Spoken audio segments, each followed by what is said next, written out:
The message came in on a cold Thursday morning, piped straight into every government channel on Earth. Every news outlet stopped mid-broadcast. Every head of state got the same alert. The Galaxy Council, the self-declared rulers of interstellar law and order, had officially declared war on Earth. Their voice was cold, robotic, translated into every language at once.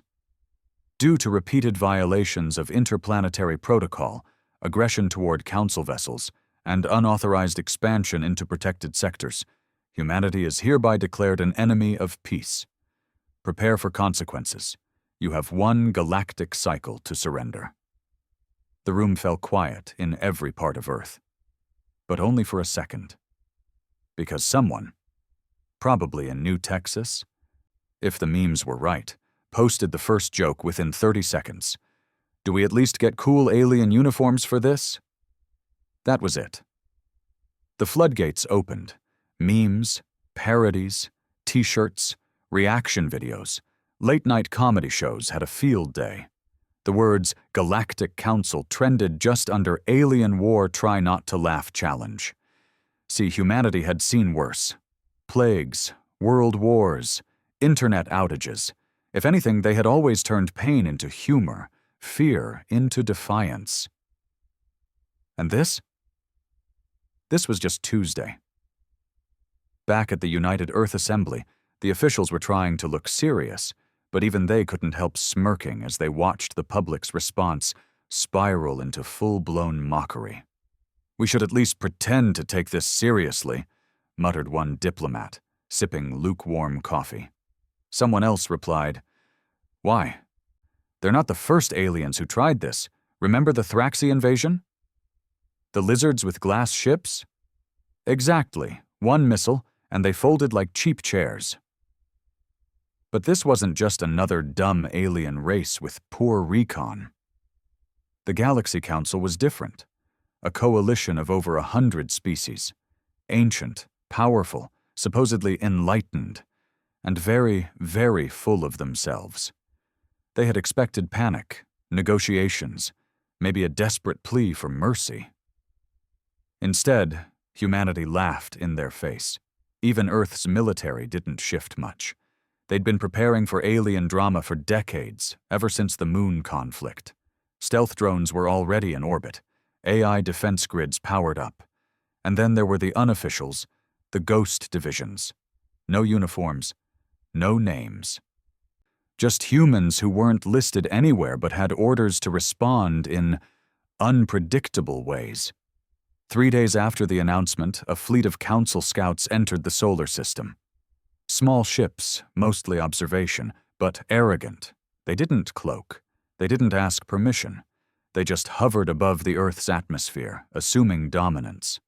Big mistake. At first they thought the message they received was a glitch.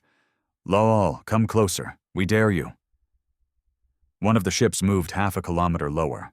It vanished. No explosion, no fire, just gone. And then Earth's message went public. A short clip, blasted across every open channel. A human sitting at a desk. Plain clothes, no insignia. Just a crooked smile and a coffee mug that said, "Born to Disrupt." He leaned into the camera and said, "You wanted war? Cool. Just don't cry when it bites back." Then he winked. The message ended with 2 words. "Try us." The Galaxy Council went quiet for a week. Then came the Armada. Over 400 ships, heavy class, war beasts, fighters, carriers, things with claws that ripped planets apart before breakfast. They expected resistance. They didn't expect boredom. Because when they arrived, they found Earth partying. Lights, music, fireworks. A banner stretched across a space station. "Welcome to the end of your overconfidence." And then the Council learned the first painful truth about humanity. They weren't afraid of war. They were the war. War never begins with explosions. It starts in silence, right before the first shot, in the quiet moments where everyone pretends diplomacy still matters. But Earth didn't bother pretending. The Galaxy Council thought they were lords of the stars. thought their fleets would bring silence to Earth. Instead, humanity turned up the volume. As the Council's warships filled Earth's orbit, satellites began broadcasting music, loud, obnoxious, entirely human music, heavy metal over Russia, EDM over Europe. Country music blasted across South America, and in classic human fashion, someone hacked into the Council's communication system just to play old Earth jazz inside their warships. The aliens thought it was psychological warfare. It wasn't. It was boredom. Back on Earth, people treated the incoming fleet like a tourist attraction. TikTok and holo feeds lit up with videos titled, "Alien Ship Sighted from My Rooftop," or "Making Pancakes While the Galaxy Declares War." There were bets in underground forums. Which country would strike first? How long until the Council folds? Would Earth's retaliation even be televised? And through it all, Earth's leaders kept unusually quiet, intentionally. The silence from official channels was strategic. The Council, full of pride and paperwork, kept demanding a formal response. Humanity gave them nothing but memes and static. The leader of the Council's war delegation, a towering being with crystalline skin and an ego to match, went by the name Velrhak Orun. He had been promised an easy victory. His people had warned him not to underestimate Earth. But he believed no sentient species that still used combustion engines could pose a real threat. He stood in the command chamber of the flagship Vile's Judgment, watching as Earth's citizens broadcast dance challenges with warships in the background. "They mock us," he hissed, mandibles clicking in disgust. One of his sub-commanders, a small gray-skinned observer species called Kith, floated beside him and replied calmly, "They always do this before they strike. It's a ritual of theirs." "They call it humor," said another, this one translating human culture. "Primitive brain function. It's how they process fear." Velrhak wasn't convinced. "They process fear like this? With parties and jokes?" The Kith nodded. "That's why they're so dangerous. They don't react like the others. They turn fear into defiance, pain into entertainment, loss into fuel. They weaponize insanity." Velrhak considered that, then ordered a demonstration strike. One ship, one beam, one target.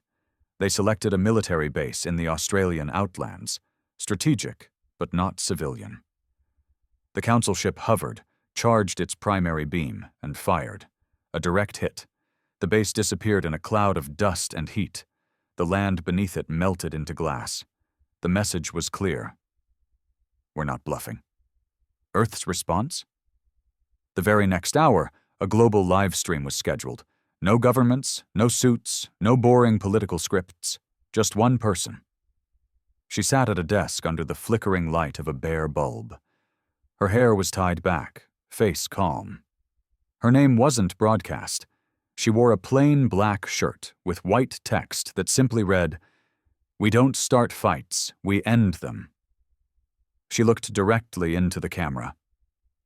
And with a voice full of fire wrapped in velvet, she spoke.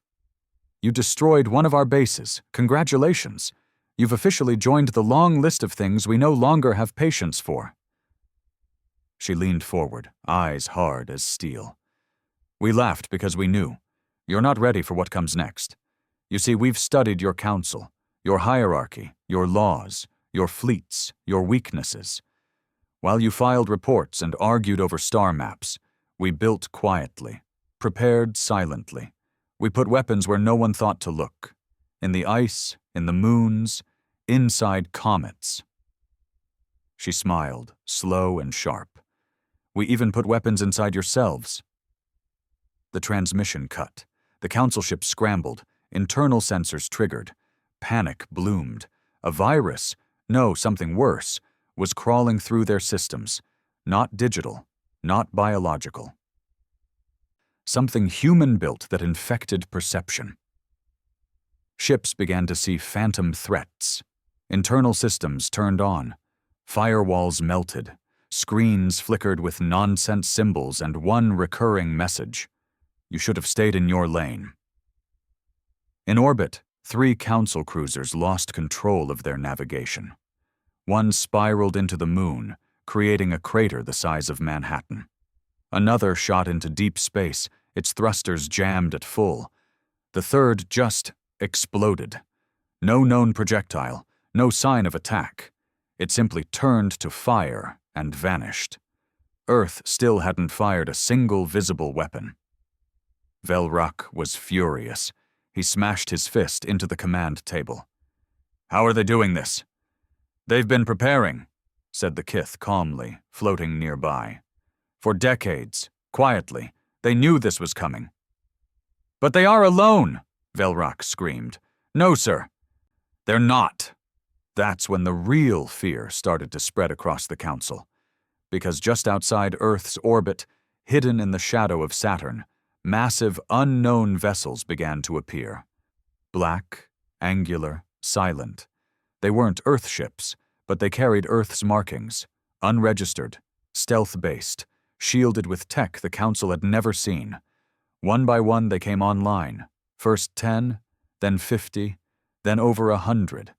And not just ships, weapons platforms, mobile stations, fracture drones.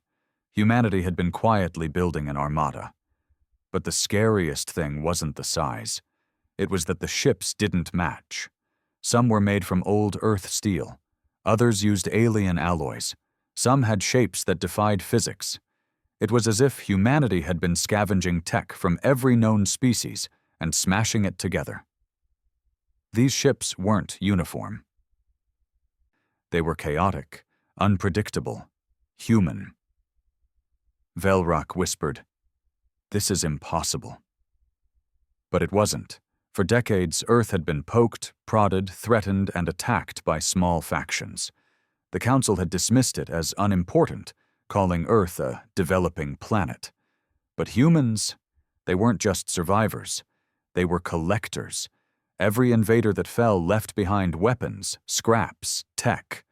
And humans studied it all, reverse engineered it, upgraded it, sold it on black markets, modified it.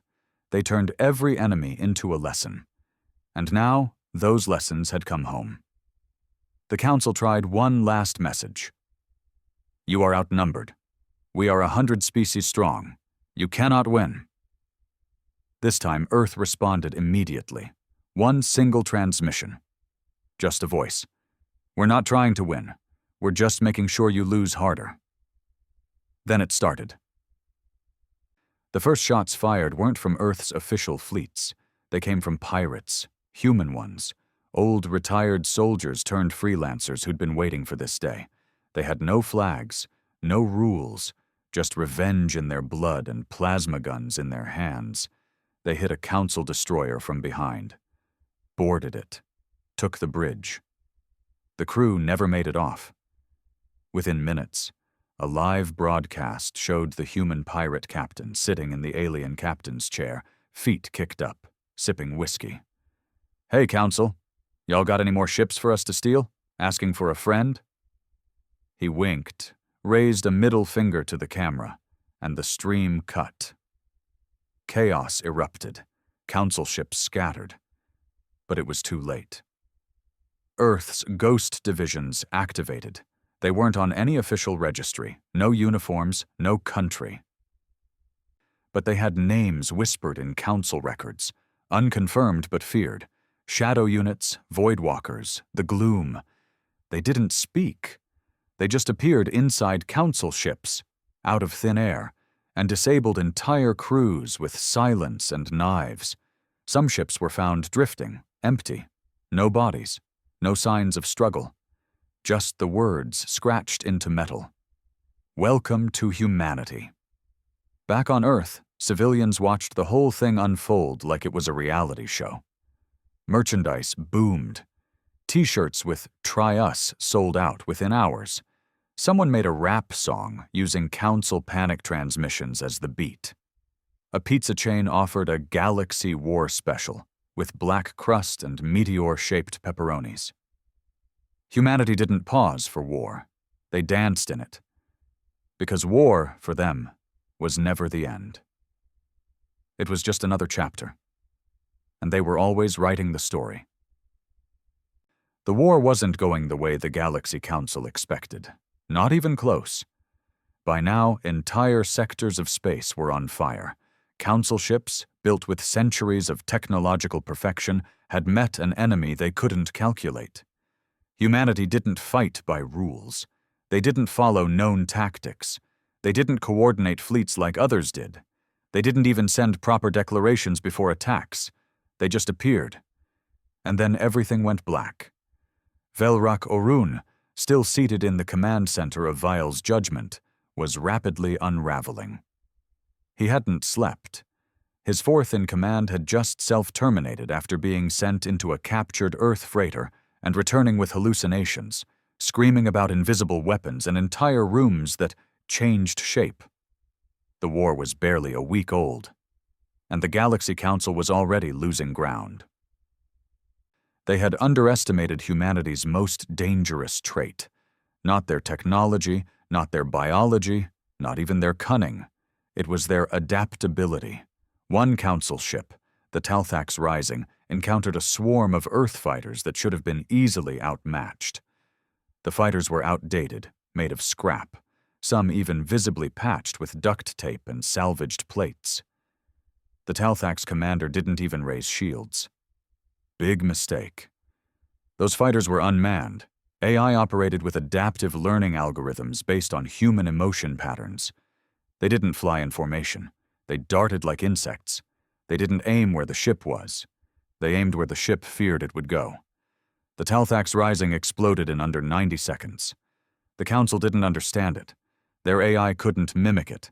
Their combat programs were logical, precise. But humanity had figured out how to make AI fight like lunatics. Earth called it the madness engine.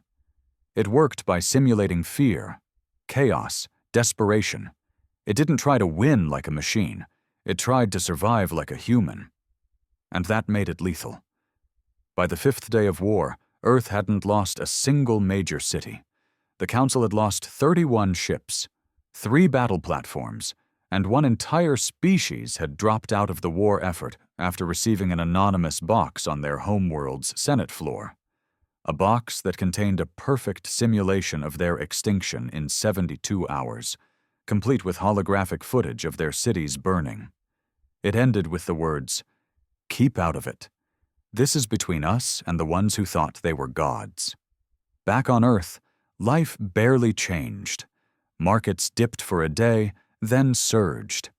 Kids still went to school, some virtually, some under the shimmering dome shields that now protected all major cities. Construction crews didn't stop. Farmers still planted crops. War was happening above them, around them. But Earth wasn't shaking. It was evolving. Because Earth didn't just prepare for war. They built for it. Underground networks went live, massive tunnel cities powered by geothermal energy. Orbital elevators moved supplies at record speed. Civilian militias trained in abandoned malls turned bunkers. Even private companies got involved, building railgun satellites and weaponizing old space junk into kinetic kill streaks. Some called it the rise of the corporate warlords, ex-CEOs now commanding fleets paid for with crypto, vengeance, and caffeine. But they didn't fight for money. They fought because Earth was theirs. And the Council had made the mistake of touching it. Somewhere over the orbit of Mars, a Council carrier tried to escape. It had taken heavy damage, its shield cores were fluctuating, and 3 decks had been breached by what they described as black fire that sings. Their commander, a gelatinous being of light and gas named Alithor, activated emergency warp. Coordinates set. Deep space, uninhabited. But the ship didn't jump. Instead, every screen on board lit up with a single phrase, "Run all you want. We already caught you." Then the lights went out. A human ship uncloaked beside them, It had no registration, no engine signatures. But on the hull, scrawled in white, was a message. "You declared war. We're just returning the call." The Allothor was never heard from again. Meanwhile, in the Council's core systems, chaos was blooming. Protests, riots, fear. The Council had always been seen as untouchable. For centuries, they enforced peace through threats, sanctions, and overwhelming force. No one dared challenge them. No one could. Until Earth. Now, smaller worlds began asking dangerous questions. If Earth can stand up to them, why can't we? Why do we need the Council at all?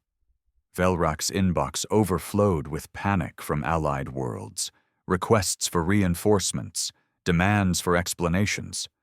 Worse, some Council members were defecting, sending secret communiques to Earth, asking to switch sides. Earth's response? Cold, efficient, unapologetic. "You're late, but you're not useless. You want in? Prove it. Burn a Council ship. Then we'll talk." The balance was shifting. And Velrak knew it. In a private meeting with his remaining admirals, he asked the question none of them wanted to hear. "Did we start something we can't finish?" No one answered. They didn't have to, because at that moment, a new video dropped. It wasn't from Earth's government. It was from a civilian. A girl, maybe 19, sitting on a rooftop in a hoodie, recording herself on a cheap drone cam. She looked up at the alien warships in orbit and said, "Hey aliens, you picked the wrong planet. We're not scared, we're pissed. And we don't forgive easy. You break our stuff, we break your whole house. That's how it works here." She pointed a finger at the sky. "Tell your Council we're coming.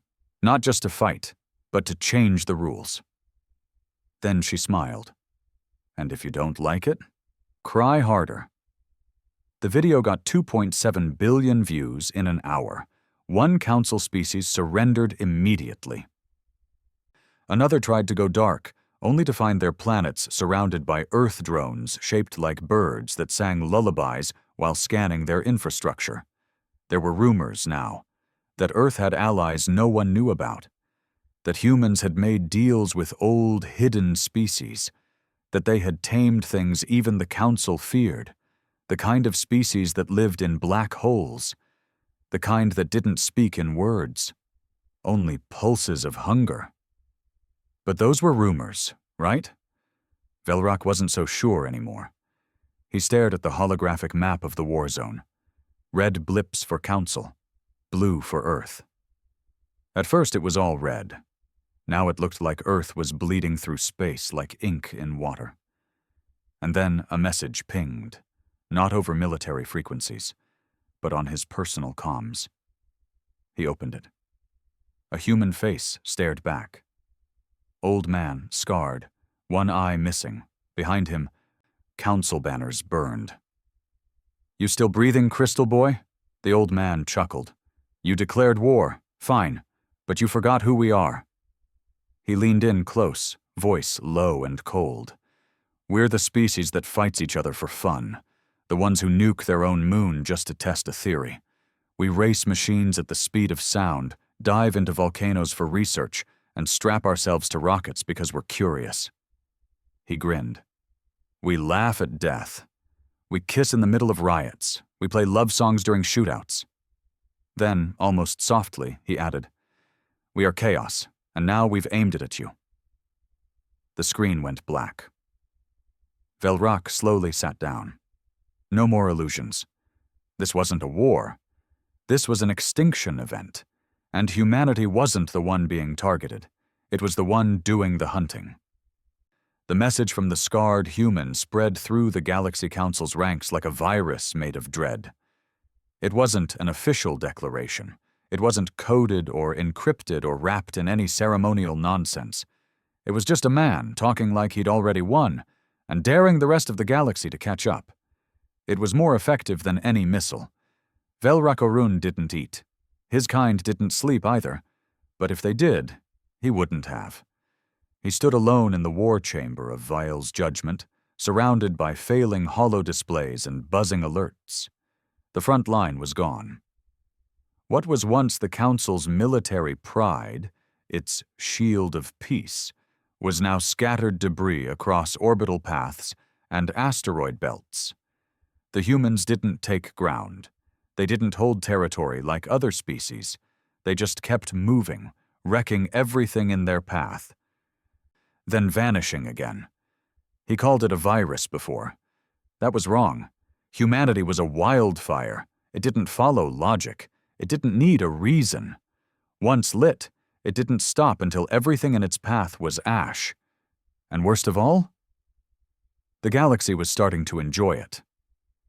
On the mid-rim planet of Jalvora, a mining world that had been under council taxation for over 100 years, the workers revolted.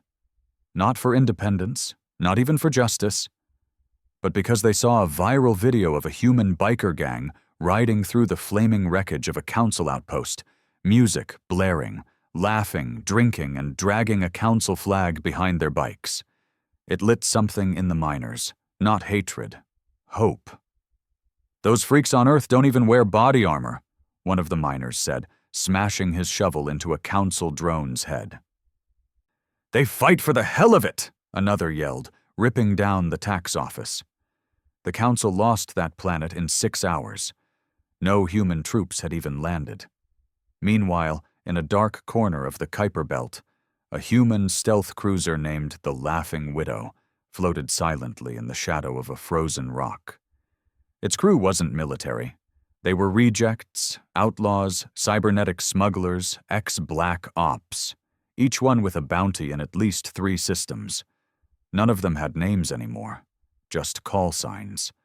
The captain, a woman known only as Rook, leaned over the ops console as an AI voice whispered, "Target acquired.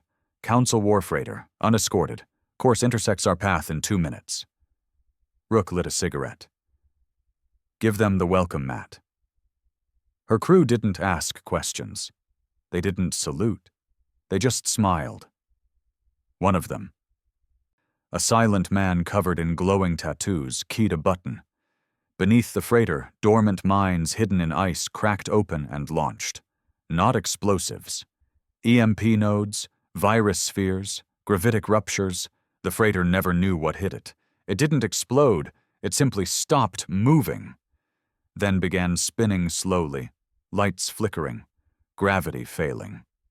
The Laughing Widow moved in silently and began slicing into its underbelly with a plasma cutter. Rook watched through the screen as her boarding team entered the ship. She didn't need to say much. Just one line she repeated every time. "Take what hurts the most. Leave the rest screaming." That was the Earth way now. At the council capital on Sendikar Prime, panic had turned into division. Species that once stood united were now blaming each other. "We shouldn't have declared war. It was Velrak's arrogance. They hacked our entire weapon database. Someone gave them access." Behind every accusation, the same truth lingered. Humanity didn't rise alone. Someone helped them. It was impossible to believe Earth had built its arsenal in silence.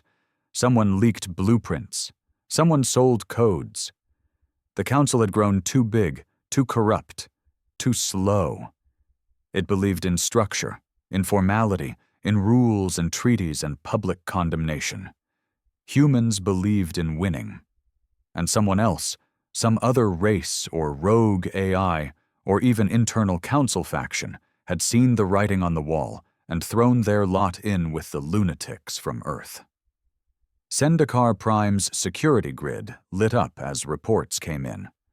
Massive AI interference across banking systems. 3 council senators found dead, necks snapped, no signs of struggle. Black flags spotted in orbit, unmarked ships using human frequency jammers. By the time the council realized what was happening, it was too late. Earth had infiltrated the capital, not with armies, with ideas, freedom, defiance, rebellion. And once those ideas started spreading, there was no stopping them. On Earth, things were quiet. Not because nothing was happening, but because the war was now elsewhere. The skies were clear. Orbital defenses still watched, but they hadn't fired in days. People returned to life with a casualness that infuriated the council. Cafes reopened. Artists painted murals of flaming council ships. One school in Nairobi built a statue of a human child kicking a crystal-skinned alien in the groin. Tourists came to take pictures. Earth was celebrating a war still in progress. They weren't just mocking the council. They were rewriting their place in the galaxy. Back on Vile's judgment, Velrak's grip on reality began to break. He couldn't understand it. He had studied human history, knew their violent past. But this wasn't just violence. This wasn't conquest or power hunger or desperation. This was joyful destruction. The humans were fighting because they loved it. Not out of hate, not even out of vengeance. Because it was fun. They sang during combat. They danced after victories. Their soldiers got matching tattoos mid-battle. They named their railguns things like Boomstick Betty and Apology Denied. The war wasn't just a war, it was a party, and the galaxy was starting to RSVP. In a desperate attempt to regain control, the Council authorized Project Spinebreaker, a doomsday fleet, locked away for centuries, powered by ancient weapons considered too volatile to use. Massive ships with dark energy reactors, neural disruption beams, and planet-rending payloads. Each one was supposed to be the final answer to galactic rebellion. They sent them toward Earth. 6 of them. Fast, silent, deadly, and each one vanished before reaching Mars. No signals, no debris, no survivors. A single message played on open frequencies. Your monsters don't scare us. We feed ours espresso and let them drive. Velrak collapsed in the war chamber, alone, trembling. He stared at the tactical board. All red, all silent. Earth wasn't just winning. It was spreading. He whispered to himself, a mantra that had once been comforting. We are the Council. We are the law. We are the law. But it didn't matter anymore. Because for the first time in recorded galactic history, the law had been laughed at, and the sound of that laughter was louder than any weapon. The war wasn't just going bad for the Galaxy Council anymore. It was turning into something worse, a punchline. Across the galaxy, the words Earth and humans stopped inspiring fear or pity. They started sparking smirks. Galactic comedians, once terrified of crossing council lines, now made open jokes on interstellar streams. What's the difference between a council dreadnought and a comet? At least a comet doesn't scream when humans find it. Even council-aligned species whispered about defecting. Black market dealers were flooding the stars with knockoff human merch, jackets that read Certified Chaos, mugs that said, I survived the human front, and all I got was PTSD, and stickers shaped like Earth with fangs. But Earth wasn't done laughing. They were just getting started. Back home, deep inside Earth's subterranean command center, codename Abyss Nest, the people actually running the war didn't wear uniforms. They didn't salute. Most of them had never served in any military. They were designers, programmers, gamers, engineers. The war room didn't look like a war room. It looked like a LAN party from hell. Massive screens glowing with code and animated models of alien ships exploding to the beat of old punk music. The leader, a thin woman with buzzed hair and black nails, was known only by her handle, Grimrose. She wasn't a general. She was the former head of a now illegal software company that once sold predictive behavior algorithms to underground casinos. Now, she ran tactical prediction systems for Earth's shadow fleets. And she was winning. Grimrose cracked open an energy drink and looked over the growing display of flashing red icons, council ships entering her trap grid, just like she wanted. What's their delay? She asked. A younger tech beside her adjusted a hologram. Still following their own protocols, pre-warp acceleration, defensive spread, triple shield phasing. Grimrose smirked. cute, like watching toddlers with knives. Execute Protocol 7 Black. The room went quiet. Everyone knew what that meant. 7 Black wasn't a tactic. It was a message. 3 hours later, on the edge of the Zentari Expanse, a politically neutral zone known for diplomacy, 12 council ships warped in, looking for sanctuary. Instead, they found music, broadcast across every wavelength, every frequency, every inch of space, Frank Sinatra. And now the end is near. Their systems glitched, shields fluctuated, they tried to turn, but it was too late. Dozens of human-made mines detonated not with fire, but with pulses of chaotic code. Ship AIs screamed, engines died mid-burn, internal gravity flipped. As the cruisers spiraled into each other, the song reached its chorus. I did it. My way. The ships collided in a beautiful, terrible bloom of red and blue fire. Every species watching the Zentari diplomatic feed saw it. And Earth's signature appeared on screen. A laughing skull wearing a party hat. Underneath it, "This is our diplomacy." Back at the council core, Velrak Orun was done issuing orders. He sat in his private chamber, surrounded by silence and incense, his crystalline fingers trembling. Everything he had believed in, rules, order, protocol, had shattered like thin ice under human boots. And worse, the fear was spreading inside his own species. You couldn't fight humans with numbers, because humans multiplied under pressure. You couldn't fight them with fear, because they drank it like wine. You couldn't fight them with reason, because they didn't always use it. No. Velrak realized something older, darker, and far more terrifying than any data model could predict. Humanity was not a species. It was a disease of the cosmos, a viral concept infecting everything it touched. Freedom, defiance, unpredictability. And now, it was spreading to the Council's own citizens. In the slums of Vorkallen, a high-gravity council colony, workers tore down statues of Velrak's predecessors. Some wore human flags as capes. Some carried ancient rifles smuggled in by Earth sympathizers. They didn't scream war cries. They played rock music over stolen loudspeakers and spray-painted Earth slogans on walls.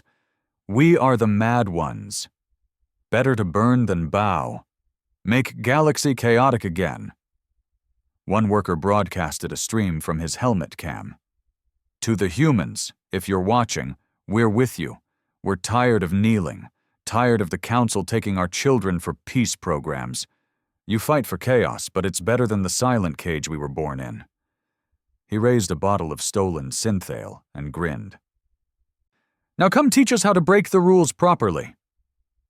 The video got 300 million views in 5 hours. And Earth noticed.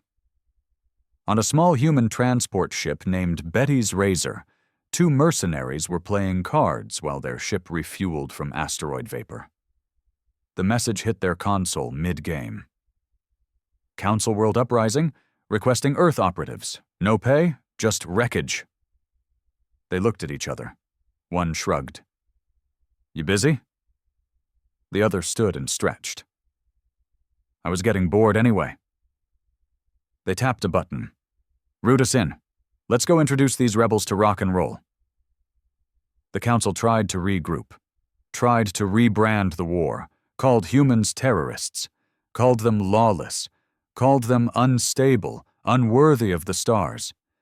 But the galaxy had already made up its mind, because for all the destruction humans brought, they never lied. They never claimed to be righteous. They never pretended to be better. They just were what they were, a storm in boots. In a final act of desperation, the Council attempted to negotiate. They sent envoys to Earth, unarmed, transparent, broadcasting peace. Earth allowed the envoy to land. They were taken to an old building, not a fortress, not a palace, just an abandoned warehouse turned into a war room. The walls were covered in alien weapon parts, graffiti, and a large hologram that just said, "Rule number for 1. Never start shit you can't finish." The human who met them had no title, no badge, just a long coat and a smirk. "You want peace?" The council envoy nodded quickly. "We do. We admit miscalculation, a massive one." The human sipped his coffee. "You want surrender?" The envoy paused. "We want negotiation." The human leaned forward. "You don't get to negotiate. You declared war. We replied. Now you want it to end because you're losing." The envoy said nothing. "So here's the offer." The human tapped a device. A hologram appeared. Every council military base, every strategic fleet location, every classified weak point. "We could have ended this yesterday, but we wanted you to feel it. We wanted the galaxy to see what happens when bullies get punched in the teeth." The human stood. "You want peace? Fine." He tossed the envoy a coin-shaped chip. "That's our terms. 1 rule, 1 law. From now on, Earth's the council." The envoy's eyes widened. "That's madness." The human smiled wide. "Damn right it is." And as the envoy left Earth, looking back at the blue planet that had humbled a galactic empire, one truth hung heavier than gravity. The council hadn't just lost a war, it had lost relevance. The age of diplomacy was dead. The age of humanity had begun. And it was loud. And it was messy. And it was just getting started. There was no formal announcement, no ceremony, no coronation. One day, the Galaxy Council ruled the stars. The next, Earth did. But the humans never called it an empire. That wasn't their style. They called it the restructure. No species voted for it. It wasn't debated in galactic halls. It just happened. Quietly. Unapologetically. With the kind of casual confidence only humans could carry, Earth stepped into the vacuum the Council had left, not to control the galaxy, but to disrupt it. Their first move wasn't conquest. It was something much worse. They opened up everything. Files once hidden in the Council's deepest vaults, public, every shady contract, war crime, planetary sanction, species manipulation, and bribe, dumped online for the whole galaxy to scroll through. Whole planets rioted after learning what had been done to them under the name of peace. And Earth? Earth just leaned back and let the flames spread. The second move came from someone no one expected, a 12-year-old boy from São Paulo who posted a viral holo clip from his school tablet. "We should let everyone build their own fleets, not governments, people." It was a joke, a child's fantasy. Earth took it seriously. Within a week, they launched the Citizen Armada Initiative, an open-source shipbuilding project that allowed any species, anywhere, to download free schematics and construct their own defense and exploration vessels using modular Earth-based templates. No passwords, no restrictions, no hierarchy. Every blueprint had one simple phrase embedded into its code: because no one should have to beg to survive. Entire planets that had never had spaceflight were suddenly launching their first fighters. Backyard engineers on moons like Draxer 9 were welding warships out of mining rigs. Pirate crews rebranded as neighborhood defense units. The galaxy was no longer divided into rulers and ruled. It was a sandbox, and Earth had just handed out the keys. Velrak Orun watched it all from exile, stripped of title, forgotten by the new order. He lived now in a cold stone room on a small moon outside council space, guarded by drones who answered not to a military but to something far worse: human moderators. They didn't wear armor. They wore hoodies and drank soda. They didn't interrogate him. They asked if he wanted to join a stream. When he refused, they laughed and went back to coding. He wasn't a prisoner. He was a museum piece, a living reminder of what had been and what had failed. Every week, a new visitor arrived to study him, to observe the last surviving architect of the old world. Some asked questions, some insulted him. One simply walked in, dropped a small human flag at his feet, and left without a word. Velrock stopped speaking after that. His name didn't matter anymore. Meanwhile, the galaxy burned brighter than it ever had. The human-led restructure began dismantling council colonies, not through violence, but liberation economics. They hacked currencies, flooded markets with free goods, introduced open barter systems that tanked centralized council financial institutions. Whole planets collapsed peacefully, not because of invasions, but because Earth made the old systems irrelevant. In place of council law, Earth offered something far more chaotic and addictive: choice. You could choose to join their network or not. You could build your own fleet or stay grounded. You could follow Earth's tech blueprints or make your own mutations. No control, no centralization, just freedom. And it was terrifying. Because freedom, true freedom, came with consequences. Some species couldn't handle it. The Venari, used to having every aspect of their life dictated by the Council, tried to revert to their old ways. They burned Earth blueprinted archives, declared sovereignty, tried to rebuild their isolated military. Earth didn't respond with ships. They responded with a documentary, a 4-part miniseries, distributed for free in every Venari language, showing how their elites sold them out to the Council, how their culture had been rewritten, and how their children had been sterilized by policy. By the time the last episode aired, the Venari people rose up and tore their own leadership apart. Earth didn't need to lift a finger. They just told the truth. And the galaxy had never seen truth used as a weapon before. Back in Earth's orbital zone, a new station was completed. Massive, alive with neon, crowded with every species imaginable. Station Hellion. It wasn't a command center or fortress. It was a nightclub, a marketplace, a school. A forge. The galaxy's weirdest and wildest minds gathered there, not because they were told to, but because they wanted to. There were no guards, just signs. Start trouble? You'll be fed to the interns. No kings, no gods, no dress code. And one permanent banner that stretched across the entire hangar. Latter is louder than law. From the shadows of the collapsing council, old powers tried to survive. Corporations that had once propped up the system began creating black site armies, spies, saboteurs. They launched attacks against Earth-linked worlds, hoping to frame them, to incite new wars, to turn the tide back in their favor. They failed. Because Earth had something they didn't. Loyalty. Not to a flag, not to a species, but to an idea. Humans had made the galaxy feel alive for the first time in millennia. And no one wanted to go back to the way it was. On the far edge of the Andul cluster, a human vessel named the Panic Poet discovered something strange, a derelict alien structure orbiting a dying star. Ancient, older than the Council, older than any known records.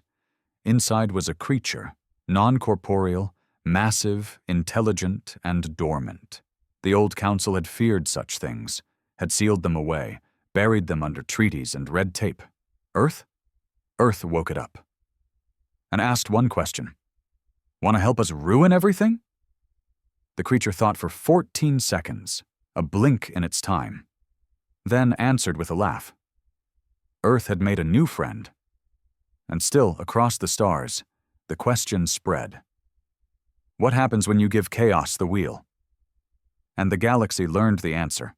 You don't just get war, you get color, sound, rebellion, joy. You get humans, breaking rules not because they hate them, but because they believe better ones can be made, not for themselves, but for everyone. In a final broadcast transmitted across every known world, Earth sent a message, not to demand submission but to set the tone. It wasn't from a general, or a diplomat, or a war hero. It was from a street poet in Detroit. He sat on a rooftop with a synth guitar and a half-lit smoke, looked up at the stars, and said, "You came to our home with ships and rules and shiny laws. You called us animals, called us unstable, unfit. You thought we'd bow." He strummed once. "We didn't. We laughed." He strummed again. "And now you laugh with us, or scream. Either way, the silence is dead." And from that moment forward, one truth echoed across every system. Earth didn't conquer the galaxy. It dared it, and the galaxy, in all its messy, beautiful madness, laughed back. There was a saying floating around the galactic feeds now, spreading like old Earth graffiti. Earth didn't win the war. They infected the galaxy with rebellion. It wasn't far from the truth. The Council was gone, or what was left of it had been scattered to the stars, hiding in bunkers and old embassies like the fossilized bones of a system too stiff to survive the fire it started. But the fire was still burning. Because Earth, in all its chaotic beauty, hadn't stopped at survival. They'd given the stars something far more dangerous than technology or weapons. Permission. Permission to say no. Permission to build differently. To break systems. To laugh at the boots on their necks. To stop asking who was in charge and start asking why anyone should be. But fire doesn't know when to stop, and rebellions don't always care who they burn. On the mining moon of Corin's Fall, a movement calling itself the Roar took over the entire moon in one night. No shots fired, just hacks, strikes, a little poison in the food of the planetary governor, and a message blasted across every hollow screen. No more gods, no more governments. We serve only the void now. At first, Earth didn't intervene. They didn't want to play the same role the Council had, stepping in to restore order. But the Roar didn't stop with independence.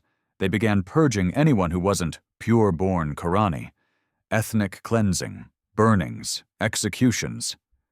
It was the kind of horror the Council once buried under red tape and classified orders. Earth, though. They aired it. Live feeds, uncensored.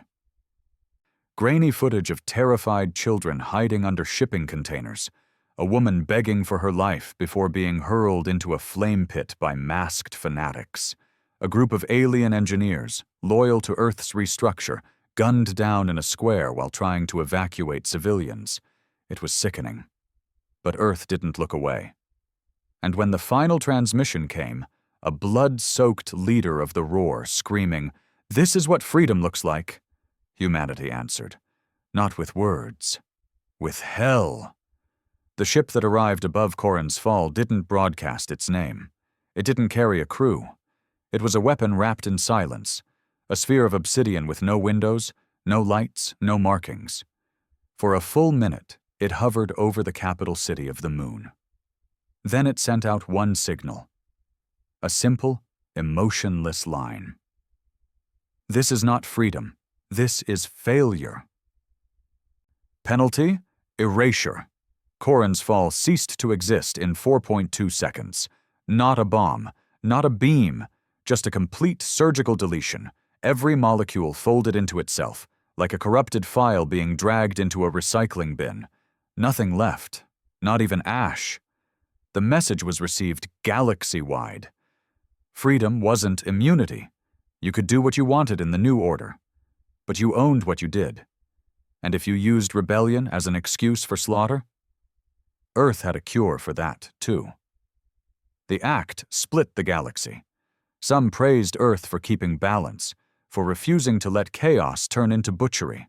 Others feared them more than ever, because for all their laughter and anti-authority slogans, Earth had just proven it could become a god if it wanted.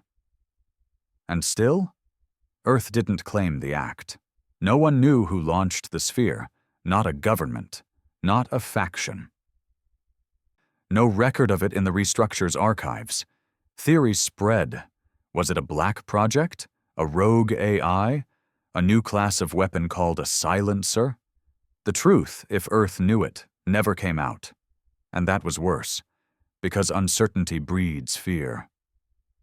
Inside the fractured remains of the old council, some ex-leaders began reuniting in secret, not to reclaim the throne, but to survive.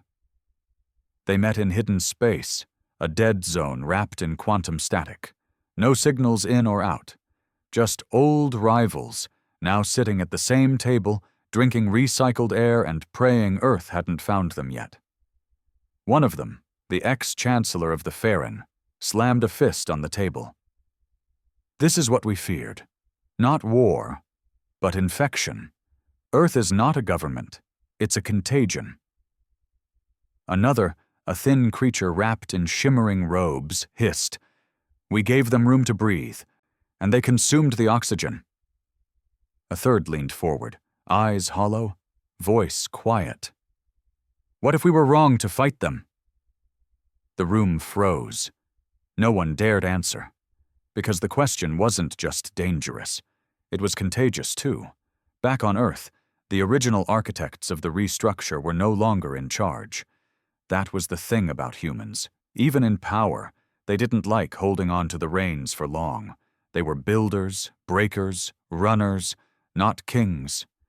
Grimrose had stepped back, now a myth inside the underground data vaults. The moderators of Abyss Nest were scattered, wandering the stars as teachers or mercs or artists. No one ruled Earth. It managed itself. Some thought that made Earth weak again, a target. So they tested it. In the Seraphim Drift. A fleet of mercenaries, ex-council loyalists armed with smuggled weapons and dark energy cores, attacked an Earth-aligned outpost. They expected confusion, disorganization, the chaos of a leaderless system. Instead, they got snapped apart like plastic, because Earth didn't need a ruler. It had infrastructure. The outpost defended itself using open-source security nodes programmed by a teenager from Tokyo and a machinist from Titan. A swarm of drones launched from civilian bays, each one piloted remotely by hobbyists on their lunch breaks. Messages flooded in from volunteers. "Want us to send backup? Got some spare EMPs lying around. Streaming the whole thing. Say hi to my followers." In 17 minutes, the attacking fleet was gone. And Earth never even called in the military, because everyone was the military now. But not everything was glory and freedom. Some humans started changing. Too much power, too much attention, too much legend. They began calling themselves Original Flame, claiming they were the first spark of the rebellion and, therefore, deserved control of it. They weren't loud at first, just whispers, forums, encrypted meetings. Then came the first declaration. "We are the reason the galaxy burned. We are the architects of chaos. Bow to your fire." It didn't take long for the galaxy to respond, not with guns, but with laughter. Memes flooded the datasphere. Original Flame? More like Original Lame. Imagine taking credit for what Earth did by accident. These guys probably trademarked oxygen. And the final nail came from a grandmother on Mars who posted a 10-second video while baking cookies. "Sweetheart, if you need to tell people you're important, you probably aren't." The Original Flame disbanded within a week, because nothing kills tyranny faster than being made into a joke. The galaxy was different now, messy, loud, alive. Not perfect, far from it. There were still wars, still greed, still mistakes. But now, for the first time in history, everyone had a say. Not just the species with fleets, not just the ones with bloodlines and banners. Everyone.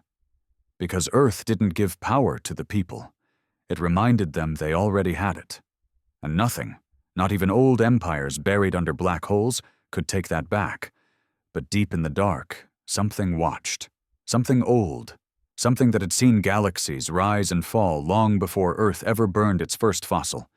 It had no name, no body, just thought, just memory. And now, curiosity. Because Earth had done what no other species had, it had broken the pattern, turned prey into predator, victim into virus, rule into ritual, and this thing? It wanted to see how far Earth would go before it broke itself. Space was quiet again. Not the kind of quiet that follows death, not silence born of fear or oppression, but the kind that follows laughter after it echoes off every wall, leaving a hum behind. Earth wasn't waging war anymore. It didn't have to. The war was over. And humanity had changed everything. But far beyond the sectors Earth had touched, farther than the range of even their fastest stealth ships or deepest AI probes, something stirred. It had watched from a distance, observed from the fold space between gravity wells. A presence that had existed long before stars blinked into being. It wasn't a god. It wasn't a machine. It was memory, a consciousness of the void itself, old enough to remember galaxies that had collapsed under their own pride, civilizations that had declared themselves eternal, only to be eaten by their own logic. It watched the humans with interest, and for the first time in 1 billion years, it made a move. In the spiral fringe of the dead sector known as Null Point Reach, a freighter carrying scrap metal was intercepted by what it described as a ship made of impossible geometry. Not curved, not straight, not even physical in the normal sense. The pilot, a grizzled ex-merc named Cisco, managed to record 30 seconds before the feed cut to static.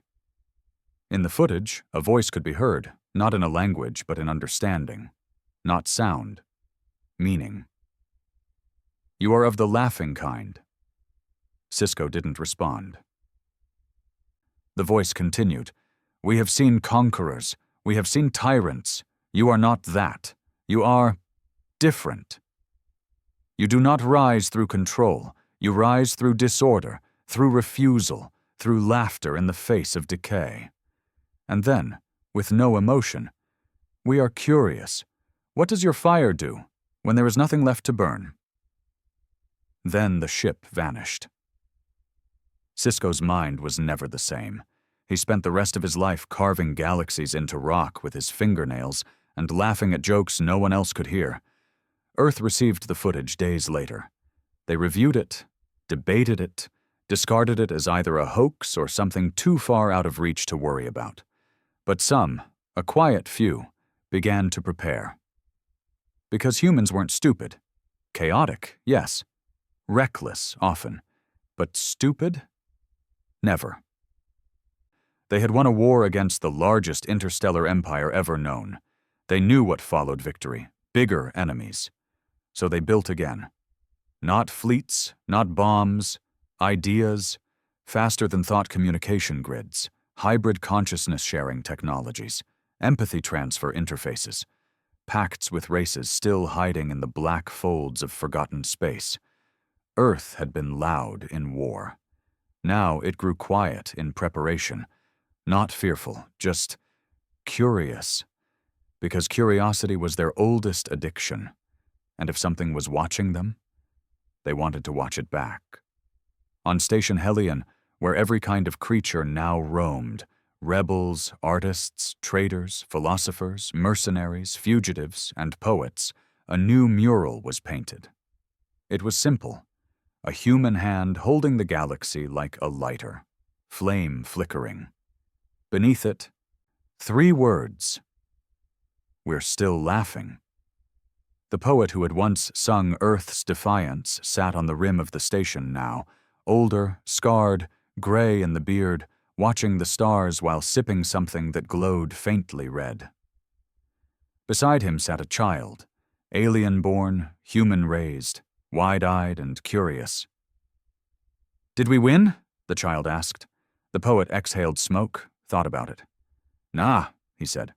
"We didn't win." "But everyone else lost?" The poet chuckled. "No, We just didn't stop.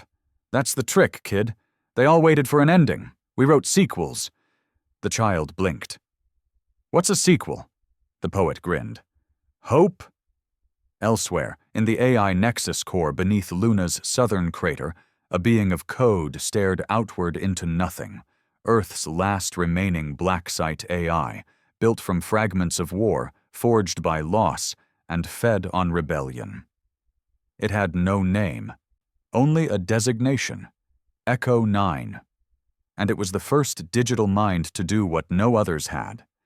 It began to dream. Not simulations, not data parsing, dreams, visions of other galaxies, of alien gods, of things beyond energy and matter, of laughter surviving beyond entropy. It painted those dreams in pulse code and sent them into the dark just in case something or someone was listening. And something was. In the Andromeda transfer line, long-range probes went missing. No signals, no wreckage, just empty data where they used to be. Until one day, a single line appeared on a private transmission line used only by Earth's old insurgent net. "We hear your songs. What comes next?" No name, no sender, no traceable origin. Just that question. Earth responded the only way they knew how. They sent back a sound file, 3 seconds of static. Followed by a human voice, laughing, soft, then louder, joyful, unapologetic, wild, untamed.